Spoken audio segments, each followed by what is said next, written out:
Hello. Yo, everyone. Oh my goodness. It's kind of weird, man. It's been a while. Last time we did it, you just told me was last August. So August of 2025? That doesn't make sense. I guess we're almost in May 2026. We need to start off this episode of the Two Track Mind podcast. Welcome back. By first giving a deep apology for the break that we were just on. Mostly just apologize that we didn't really plan to have this much of a break, but not really sorry for taking it. But today I think what we'll do is just catch up a little bit. We haven't seen each other too much lately. Canadian winter and all that. A lot of life changes recently. Absolutely. For both of us. And I don't know what we're gonna do going forward and keeping this regular. I mean, we'll try.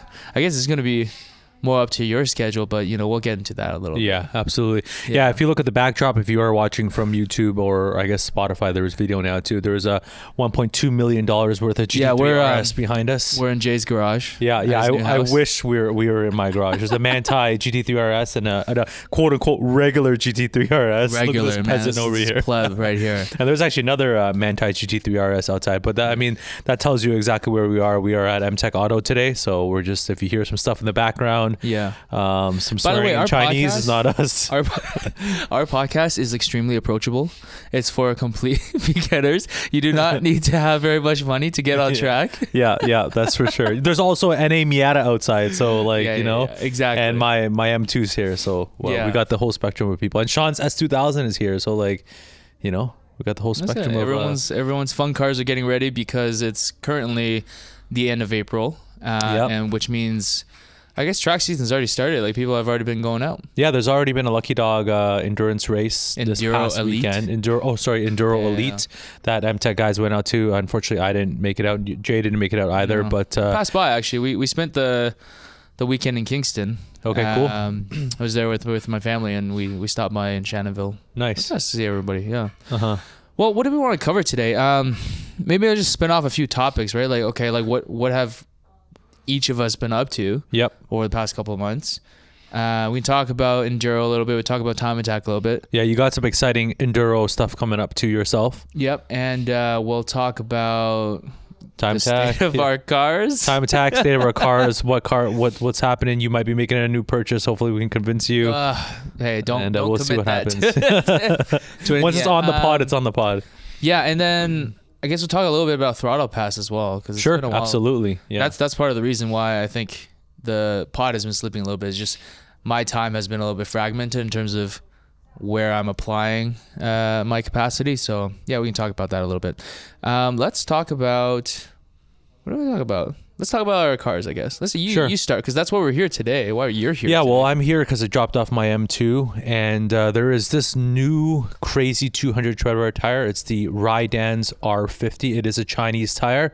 Now, people hear Chinese tire and they go this is going to be any good. But if you think back, Nankang CRS. Yeah. Right. What was a Nankang back then? Yeah. What is a Nankang back now? It's like a household name in terms of in time attack. Yeah. Right. And then of course the Japanese tires are also really good, and the Michelins, et cetera, et cetera. But anyways, the people have done testing in China, and the fastest 200 tread wear right now, and I'm doing air quotes here, 200 tread wear is the Rydans R50. So there's really no definition of whatever 200 tread wear is anymore. It's whatever people are willing to stamp on the side. Yeah, so I literally just even touching the compound, it's so sticky. I can dig my nail into it. It's super soft. It has a lot more tread. So I'm excited to try it out. So we're going from a 275 to a 295. They're going to try to make it fit, and then some adjustable arms. And then the next rendition after that, I test this tire and see if 295 fits, is to put in the diff, because we got to drop the subframe, put in a couple more adjustable arms, do all the GT4 race car bushings in there. Yeah. If the subframe's out, we're just going to do everything. So basically the car with the M2 CS Racing or M4 GT4 rear differential plus all the GT4 bushings, subframe, all the arms, etc. It's basically a road going race car minus besides the weight. It's still probably 300 pounds off of what the race car would weigh, But at that point, like I have to cut shelves out, do everything, put a cage in, and then like just gut it. Most of the way there if you drop some weight yourself. I actually have if you see me, I'm actually like I'm a nice 20 pounds lighter. And if you look at Jason, this guy's been running marathons and stuff. We're literally doing human time attack right now. I'm doing human time attack. A little bit about myself. I used to swim competitively when I was younger, so that's kind of where like the time obsession comes in. So I do sprints. So I'm like into time attack. This guy's doing marathons and stuff. He's doing endurance. So it's like you got to be 20 pounds lighter yourself. Like 35. 35? Yeah. No way. I'm 20 pounds lighter. I still want to go a little bit more. That's crazy. This is what happens when you're in your mid 30s. You get this a little bit of a personal health crisis, especially around kids. When you have kids, because you want to keep up with them, and they test your energy, and you realize that it's just not there anymore. Yeah. So yeah. Do I spend like 15 grand lightening my car by 30 pounds with like lightweight batteries, this, that, all these lightweight parts, these titanium bolts, or do I just hit the treadmill? Exactly. But I guess the answer is both. But the M2 is gonna be in a good spot. M3 is just it's just my fun street car. I absolutely love it. Yeah. BRZ I'm gonna keep for a little bit more, but I might actually get rid of it because I do have access to BRZs all the time. One of our good friends, Sean. Why drive your own car? We can drive everyone Exactly. else's. Sean has just bought a Gen 1 BRZ TS. Yep. We have Tim has bought a GR86, right? So I mean, hasn't taken delivery of it yet. I mean, all our drivers, paddock people, all our 2-track mind people, we just like, share cars on the track basically, right? Hey, I'll trade you a couple of laps in my car for your car. And so it's like, it's great that we have this community. It's great that we have that I guess the plethora of cars that we can access. Yep. Yeah. What about you, man? How's the hunk of junk? Yeah, how's my K24 DCT Suave FRS doing? Well, short answer is it's still going, but the engine still in the stages of assembling it. The unfortunate thing was... So there's no update. Well, there's some updates. So the unfortunate thing is one of the wrist pins for the pistons, the forged pistons I got, basically dead on arrival. When I pushed the wrist pin in and put the locks in, the pin itself is supposed to be floating and moving, but one of the 4, it was seized. So I didn't feel comfortable enough using that. So I had to actually wait and order another set of pistons. So I had JE pistons, and then I just decided to order some Carrillo or CP pistons. So shout out Dave from Speed Academy for helping me get those actually rather quickly. So that's all set up now. I filed the rings for like the 3rd time. They're the right size now for the gaps that I want. And I think honestly, just slapping it together at this point is not going to be too difficult. Like the hard part of doing all the measuring for the crank and getting the crank and the girdle plate and the block together, like that was a little bit difficult just to get all the measurements correct. And then, I'm just a little bit OCD about all that stuff. But I'm feeling pretty good about slapping the rest of it together. Now, the reason why things haven't really progressed as much is, one, it's really cold in the shop in the wintertime, and I just can't do that kind of work with cold hands. It just doesn't feel right. Like, like when you're taking all those measurements and you're trying to be very delicate. And the other thing is, since we recorded in August, like over the wintertime, one of the pet projects that I started working on is actually a mobile app called Throttle Pass, right? And you're on there, and a few of our friends are on there. It's still early days. We're kind of testing things out, but essentially it's like, think of it like Strava for car enthusiasts, right? And the thing that gave me the initial inspiration was the fact that, like, let's say, Jay, you go to a track day, you set a PR, a PB. I'm saying PR now because that's what runners say. Anyway, you set a PB. What's the immediate thing you do? You got to post that. If you don't have a video, if you don't have like some, take a photo of the Garmin, of the AIM Solo, it never happened. Huh? What are you posted to? Like social media, like whatever. Yeah. Instagram. Yeah. Instagram stories. Yeah. So, I mean, that was kind of the idea. It was just like, people are trying to solve for this, problem. It's not really a problem, but a desire that they have, which is like to share their accomplishments and to get some engagement around and track that. progress and track progress. And so, the thing with Instagram is that it's a great platform. Obviously, it has a huge user base, but the tooling is not quite specialized for, you know, what we want, which is like, okay, what other information can you show, right? Like, what track was it at? Where does this stack relative to other cars? Where does this stack relative to the same car, right? And so Throttle Pass is essentially a way for people to, you know, search up all the tracks that are local to them, add their vehicles, add the lap times. You can set the conditions. And initially, like, you know, I thought about like, should it be a lap timer as well? And I think I'm trending toward that now, that lap timing would be the right next big feature. But initially, you know, I wanted it to be as low friction as possible for people to just like post up their lap times, like, and old lap times too. I mean, everyone uses different lap timers, and I didn't want that to be a hurdle for people, right? So it was just self-reported for now. There's like a trust system where people can kind of vouch for your laps and stuff like that. But there's also, I think what I like most about it is that, you can keep track of all this stuff, keep track of all the cars, all the modifications done to it. So like, that's all there. But the video, I like how you can post a video. Yeah, you can watch it. And like, there's your proof right there, right? Exactly. You can post your link your YouTube video directly to the lap. And I think it's just kind of nice to like, whenever you want to look back into in the future of like, oh, like, where do I have this lap, or what time was that again? Like, you have that reference attached to your account that you can kind of look at and you can share with other people, whatever, right? We want you guys on there, like local, if you're local or not, like, it's all about community building, right? Like, I think we're in a community of people that, you know, we're yes, some of us go to Cars and Coffee and that sort of thing. And then on the upper level of that, it's like you race semi-professionally or professionally, but there's also this huge group of grassroots people that, you know, we don't have access to maybe like tons of like lap timing equipment and like all like, you know, races, whatever, etc. But we can have this sort of, I guess, measuring stick and also this community building tool that we can all use to connect, right? Yeah. So if you're in North America, I think at this point I've added like most of the North American tracks. Throttlepass.com, or just in the Play Store or in the App Store, you can find it, Throttle Pass. Some of the other interesting features, just to like kind of, you know, build some intrigue, is that I basically try to build something very similar to what we have in OTA with the relative scoring. So every single car in the database in Throttle Pass that you can add has essentially a power to weight base performance.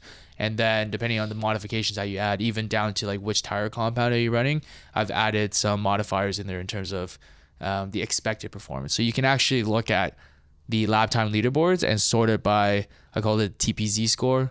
So for the math nerds, like a Z score, like the variance from the expected outcome, right? So like how fast can a GT3 RS go versus how fast can like a Miata go? Like, what's that absolute potential, basically? For sure. Right? You know, the gap to that. Obviously with something like that, it's you need to refine it over time, but we've kind of sowed the seeds of having some relative scoring so that people can kind of contextualize, oh, like, you know, Jay did a 127 at GP in his M2. What does that mean if I have a BRZ first gen, right? What's a comparable time, right? So it kind of gives that, and then you can set up like ad hoc events or like little time attack events through the app where your friends can join, and then you guys all show up on a lapping day with all different cars, and you can come up with like a quick little friendly competition of like, okay, like, you know, whoever's last today is buying dinner, right? And you just punch in your times as you're going through the day, and it'll keep the relative scoring for you throughout the day. I mean, all about community building. That's what this podcast is also about. Like, we want to connect people that are like-minded and that love cars and love the sport. So please join us on that. Most of my laps are on there. Shannonville, TMP, DDT, any track I'll go. You can go and comment on it and say, comment on my laps. Like, you know, try to beat me, right? So that's easy. Okay. So all that to say, Throttle Pass has been a pleasant distraction from building my car, but I got to get back onto that. The other thing that's been a little bit of a distraction is, so Enrique, the shop owner at Driven, and I have been helping him a little bit and thinking about how do we liven up the place a little bit, and to kind of clean things up a little bit and reorganize the shop. So you know, in the next like week or two, we're going to be doing like a deep cleaning of the place to try and get it a little bit more organized. And I think we're probably going to host some community events there as well, which would be really cool. One of the things I've been thinking about is like having people like Patrick come and do like a intro to tracking at a specific track and go through like a corner by corner kind of thing. That'd be super cool. You know, we'll put the a lap on the projector and kind of go through and just like, it'd be a nice social thing. Ask have questions, a drink, get some food. Yeah, exactly. And so like this whole like cleanup process at Driven has also been another distraction of mine, where like things are just kind of moving around a lot. And for me, like in building a car, I kind of need the workspace to be somewhat stable, and it's been hard to kind of do that right now in this state of transition. But we're like super excited about what's happening at the shop and what it's going to become over the next couple months. So stay tuned for the community event announcements. I think it's going to be a lot of fun, and hopefully see a lot of you guys there. Yeah, it seems like there's a lot of irons in the fire. Yes, maybe too many. Like, as a solo entrepreneur, I distract myself very easily. No, but I mean, it's all good. I mean, like if you don't know, I have a kid on the way. Jay has two young kids. That's surprise. Probably, yes. You know, it's going to be like 3 boys. Excited? Yeah, very excited. But like, that's where some of the time and energy is going. But of course, like my passion is still like motorsports and community, really. So yeah, we'll be around. We'll be doing a ton of stuff. Keep right? telling We're back him right now, right? He's gonna disappear in like 2 weeks and we'll see. Touch the track at all this. Yeah. I'm going to track this weekend, so yeah. You know, everybody loses like a tenth after you have your first kid. Right? Yeah. Okay. Yeah. We'll see. You're just thinking about more than yourself. You know, when you're on track now. You know, you can't just go crazy and just like, you know, no responsibilities. You know? I don't think about a thing when I'm on the track. Like I just flow state and just smiling and laughing, right? So I guess that's where you're thinking where about people how you're go not to gonna escape make the podium. Yeah. Okay. Yeah. No, I never think of that. Well, okay. So that's stuff on my end in terms of like what's kind of been happening. Like what about you? Like other than obviously the biggest news is just you're gonna become a dad. Yeah. You know, that's huge.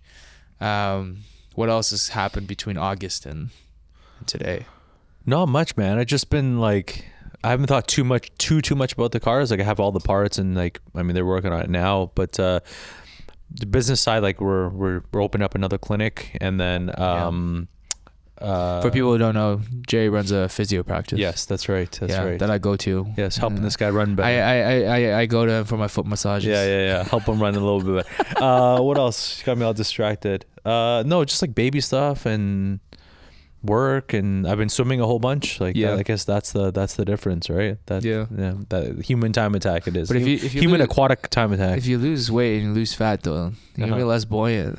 You're gonna have to work a little harder. Yeah, no, that's how it works. No, right? It doesn't really work like that. No, it's all power to weight, man. It's all power to weight. Like cars and humans, all power to weight, man. When it comes to going fast. Yeah. Add more power, less weight, boom, you're gonna go faster. Yeah. Right? So on this topic, so like as you said, like I really got into running over the past little while. I had a bit of like a wake up call health wise, and you know, like 10 years ago, I was kind of into running. I was mostly just doing like 5Ks here and there, but then this time, I kind of just nerded out. Like I downloaded an app to do a training plan, and I felt like, you know, with most of my hobbies, I just go like super deep, but like running is kind of misunderstood, big time. Why do you say that? Well, I think it's like you go into it and you think like it, because when most people start running, you're like, oh, I can't keep up because it's like cardiovascularly, you're probably not there. But then you quickly, like when you stick with the plan, you quickly realize that the limiting factor is actually your durability. Like once you figure out like what your threshold is, you can actually kind of go for quite a long time, but then your joints are just not calloused enough. Isn't that such a weird thing? Like callousing your joints and your tendons and your muscles, and like I went through so many different like injuries during that time. But one of the things that I kind of started toying with as an idea is trying to activate like, oh, when we go to track days for track walks, we should just do runs. And like, why not do it during lunch when the track is completely cold? Like most lapping days, I think, like, yeah, like if you do an HBDE or you're doing like time attack or whatever, like there's lunch hour and there's nothing happening. So like a couple of weeks ago at the instructor training at DDT for OTA, I decided to just go run DDT. And like you can do it in like, I think most people will be able to do it in like 20-25 minutes, which is like a perfect amount of time if the track is cold for an hour, especially considering like the session after lunch is always the one where everyone's kind of like sluggish. I feel like going for a bit of a jaunt would kind of wake you up a little bit. I don't know. What do you think? Dude, I think you're going to be the only one, man. And when I go to track days, I'm there to relax. I'm there to have fun. Like, it's like sometimes like scorching heat, sometimes rainbow, like, etc.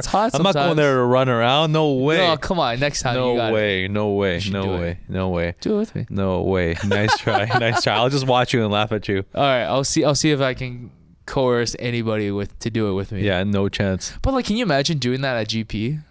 Dude, lunchtime is like to have race? Lunch. Like, have lunch, relax, like talk to some people. You don't need an hour for that. You can talk to people when you're jogging. Yeah, I don't know. Anyway, I'll try to make fetch happen. Okay.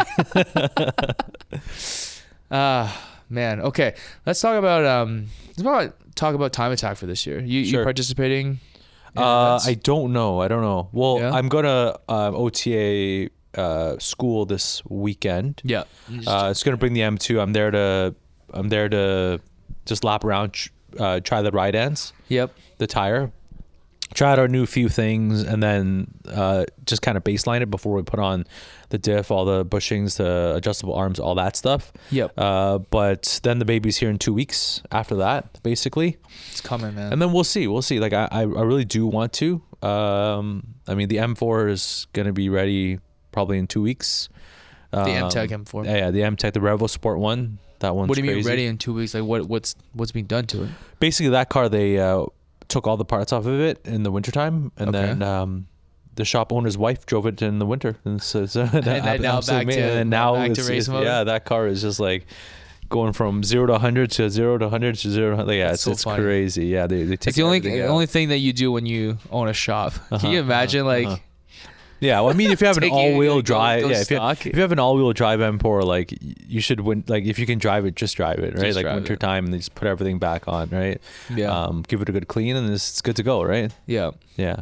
But that car, we sorted it out at the end of last season. It was really bad at GP just because we couldn't sort the spring rates out. Like it was way too soft in the rear, and they couldn't handle the aero. But towards the end of the year, we put a stiffer rear spring rate, 30K rear spring rate. Oof. Which sounds like a crazy amount, but at the wheel, it's not much because it's divorced.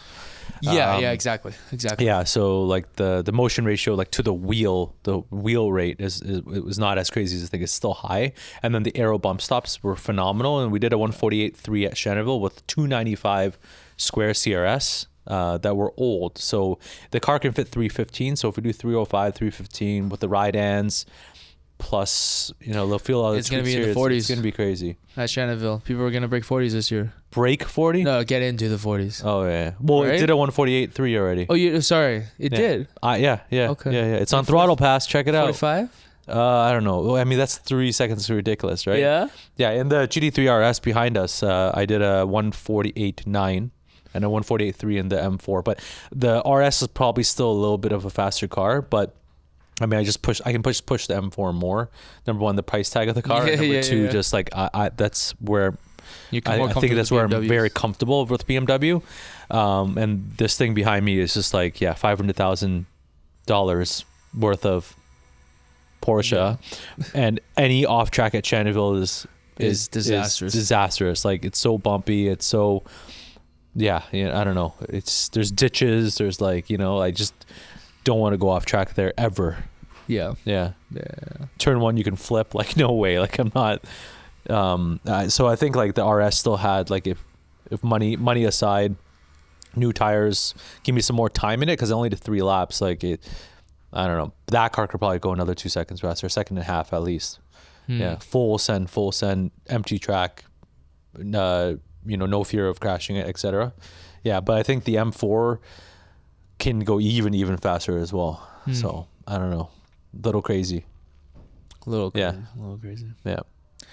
Yeah. Time attack. Yeah. You want to buy a new car? So we've been talking about it, guys. Here's the story.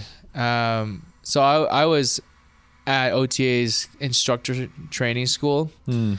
That's where we, like when there are new instructor candidates, the existing instructors go and are the coaches for them. And myself and another gentleman both didn't have students show up that day. There were supposed to be 2 more students and didn't show up, so the 2 of us just kind of went on track in his car, sticked around, had fun. And he has an F87 M2 comp. That's right. I'm telling everyone, all roads point to 2 cars, and M2 competition or a Supra. Okay. It was just, because I've driven them before, but I think this one was like decently sorted. It had Olin's Road and Track. It had sticky tires.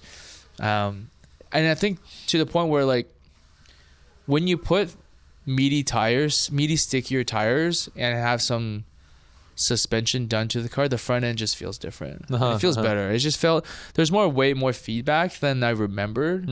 Maybe even more so in your car because it had like a stock size wheel, and I find I get better feedback with that than like a 330 diameter. No, man, you haven't driven my car in so long. But like 2 years you haven't driven it. That's how bad it was. No, that was so like I had no it's interest insane. in driving it since that one first time. I was just like, what is this thing? It's like squishy and dirty and everything. But the thing that like really made me think was like, man, when you throw it into the corner and just before you hit the apex and you just start throttle steering it before the apex, you're like, oh, I'm going to miss the apex?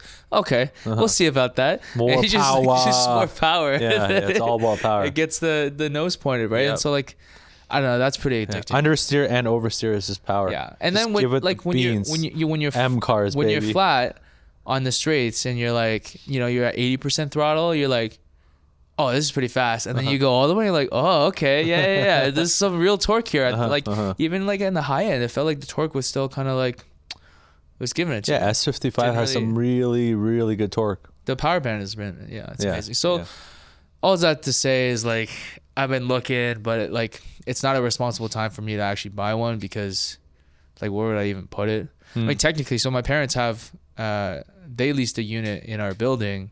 So I have another parking spot, but every time they come to visit, I have to vacate it. So I don't know. Maybe I take it to Driven and just leave it there sometime. But they're not really coming down in price either. So yeah, Supras and M2 comps have really held their value. Like like I said, I have a review on both of them. I think those are like the performance bargains, if you will. You know what I mean? Like they're just.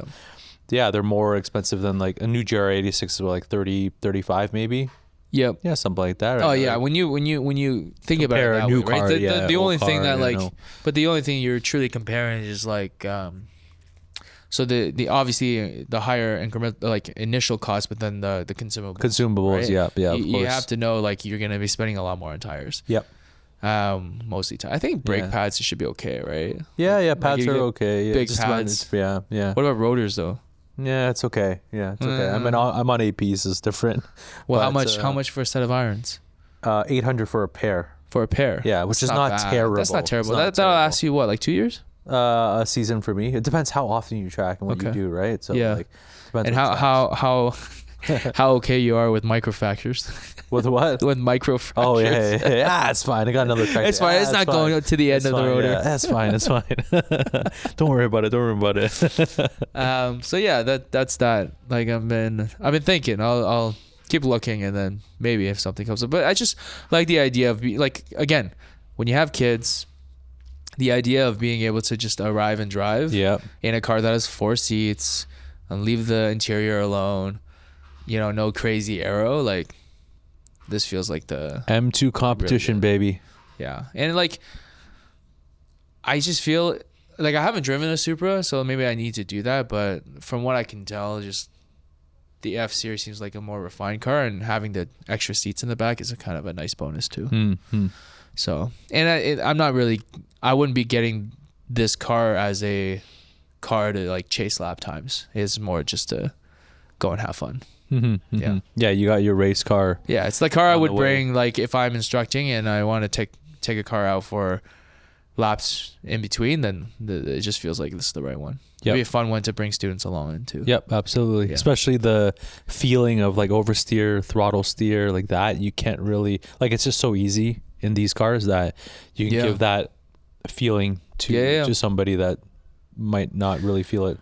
Yeah. Yeah. Yeah, I think that's right. Yeah. Because now, like, you know, let's say if I'm in, like, if the car that I bring is like a first gen 86 stock power, and my student brings like a G series or something like that, you know, or a Camaro, there are things that I cannot demonstrate with the 86.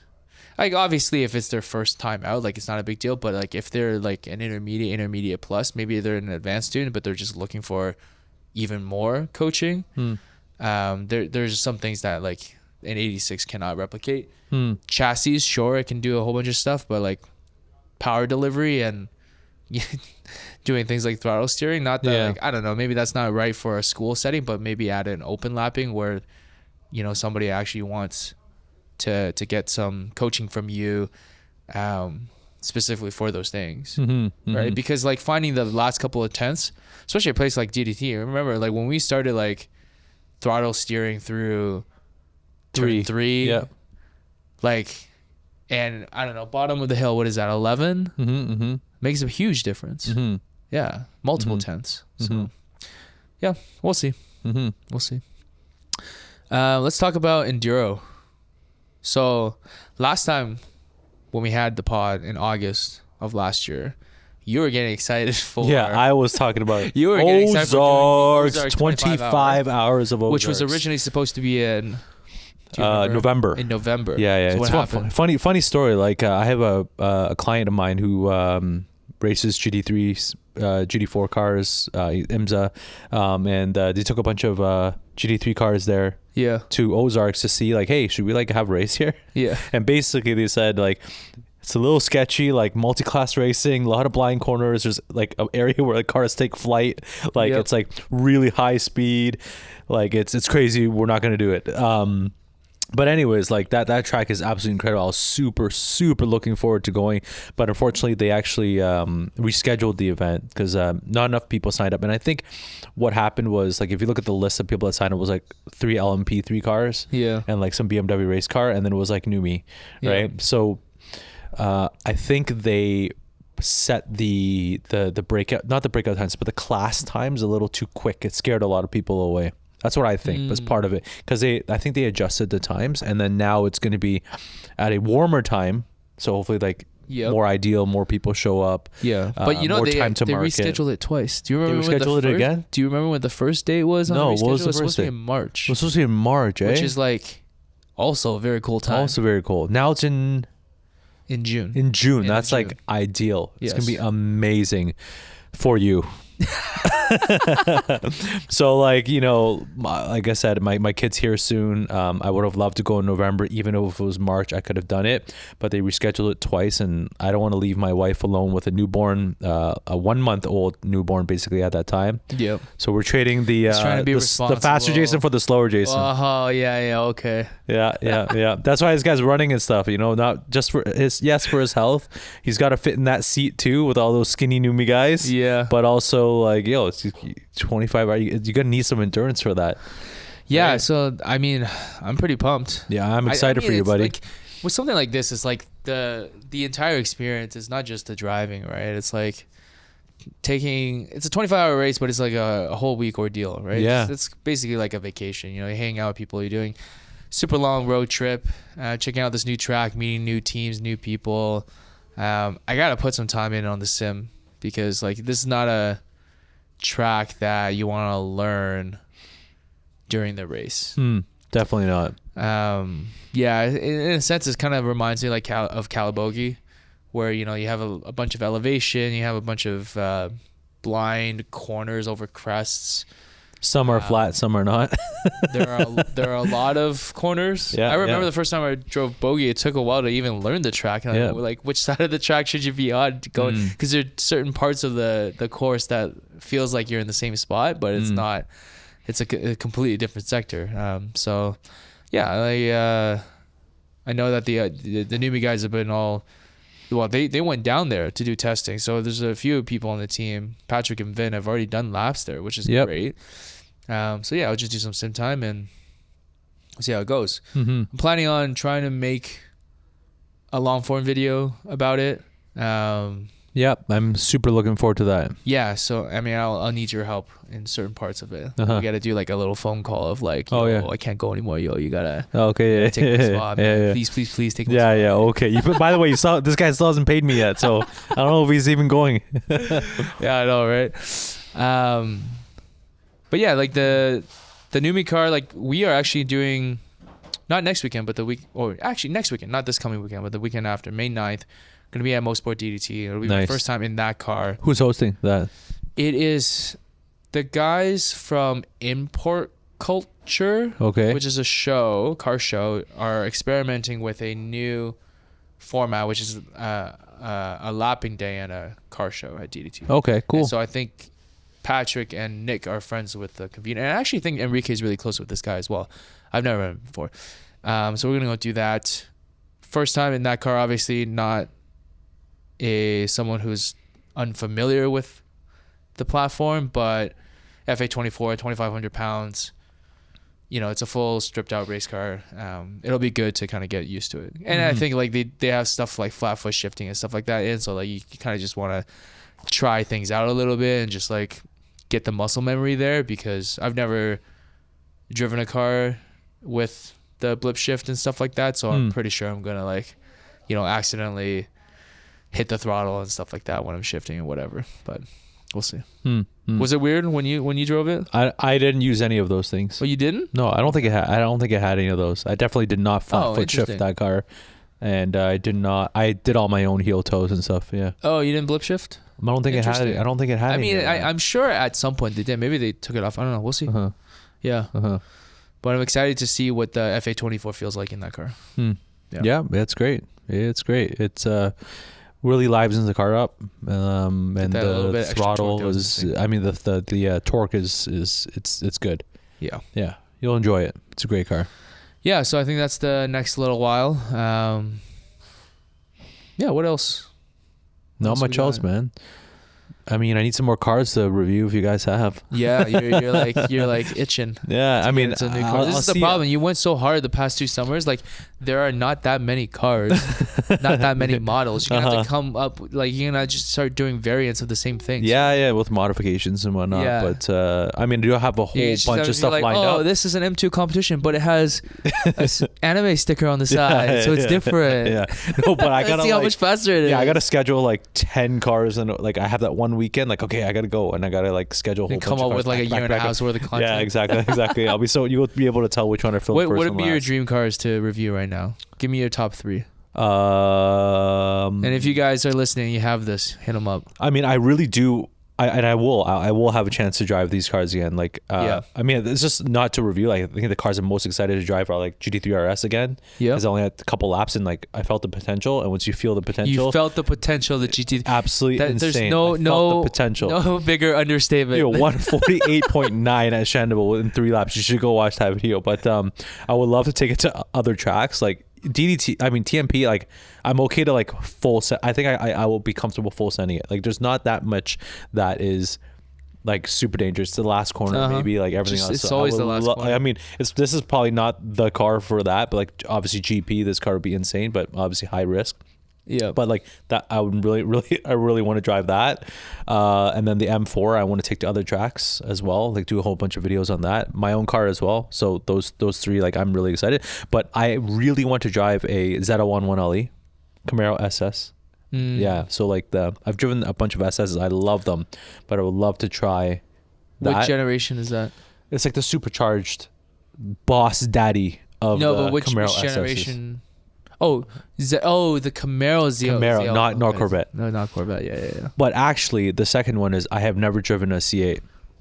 So I would love to drive a C8. Yeah. Cargo shorts and New Balance shoes. Yep, exactly. See what those things can do. And I also want to drive a GTR R35.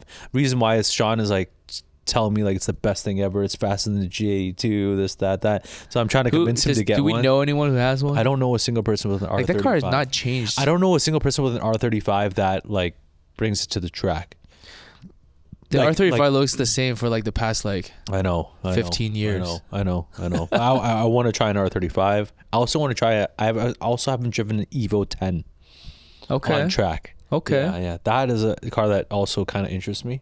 Yeah, that's pretty rare too. Yeah, I used to have a Subaru WRX long time ago, but I hear really good things. What are you expecting that experience to be like? Because I feel like I think about it, it's like the diffs are like, the differentials, and I want to see what the GTR torque vectoring is like.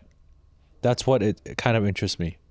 I want to see like what the behavior, like how the vehicle dynamics are with a car like that, and also NSX, the new one, Acura NSX, that also has the new one, the hybrid powertrain. Yeah, also has some really neat like torque vectoring type stuff that I would like to experience. I mean, I also driven the Ioniq 5N that has just the most ridiculous torque vectoring that I felt before, because you have electric motors on all four corners, like an instant torque. Yep. Like the vehicle dynamicist or whoever is behind it can literally program anything. Like anything is possible. Yeah. Immediate torque for one motor on each corner, right? Yep. On each axle. So it's like you can make it steer it more. You could do anything. You could make it drift, slide, like regen the inner wheels a little bit, like whatever. Anything's possible. So yeah, I think like those things would be interesting to try and experience. These are all difficult to source. Yeah, I know. But I've driven like a lot of stuff, right? Like I've driven a lot. The 10s are out of production. Yeah. Rarely people are buying R35s. Yep. I mean, I think you should be able to get a 1LE. ZL1? It's hard to find anyone who has one that actually tracks it and who, who I know and whatever, right? Yeah. But we have a ton of stuff in the pipeline. Like yeah. So are we on battery here? Oh. All right, 6%. I think we'll probably need to wrap it up here. No battery on the camera today. Or we'll be back. Yeah. Any last words for this episode? No, not really. Like I'm excited, and thanks for watching. Thanks for supporting. A bunch of people have like messaged us saying like, "Hey, where are you guys at?" And so we'll keep it going. Yeah, keep it going. We'll see you on Throttle Pass. We'll see you at the track, we'll see you on YouTube too. Yeah, and I'm gonna take this mobile setup around a little bit as well. Like we'll still mostly do stuff in the studio when we have, when you have time to swing by, maybe between work sessions or something like that. Yeah, absolutely. But I want to get more use out of this mobile setup as well, and just like bring more people onto the show. Maybe we'll travel a little bit and see who else we can interview, kind of thing. So yeah, cool. Sounds good. Thanks for joining us back again. Sorry again for the big time off and the delay, but you guys will be hearing more from us throughout the summer for sure. Catch you on the next one. Catch you on the next one. What? I said it before you. What you said? Oh, catch you on the next one. Whatever. Yeah. Gotcha. See ya.